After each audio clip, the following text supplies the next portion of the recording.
Всем привет! С вами Эмоциональный компас, и сегодня мы поговорим о зависти. Зависть. О, какие волосы! Итак, зависть – это чувство достаточно неприятное для человека, в основе которого лежит гнев. Какие же могут быть причины детской зависти? Первая причина является низкая самооценка. Детям с низкой самооценкой кажется, что они во всем хуже других. Вторая причина – неуверенность в себе. Неуверенность в себе мешает детям предпринять какие-то действия, чтобы стать лучше.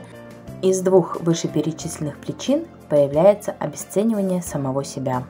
Также одна из основных причин – это пример родителей. Если в семье принято обсуждать других людей, особенно с негативной точки зрения, то и ребенок подобное поведение принимает за норму. Что же делать, чтобы сформировать адекватную самооценку у ребенка?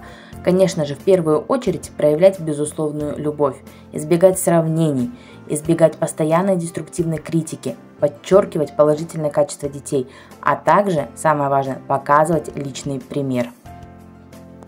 Мы сами формируем чувство зависти у ребенка, сравнивая его со сверстниками. Это неизбежно приведет к тому, что ребенок начинает недооценивать свои собственные успехи. И чтобы этого избежать, начинать нужно с самого себя. Уметь ценить и уважать не только себя, но и то, что вы имеете.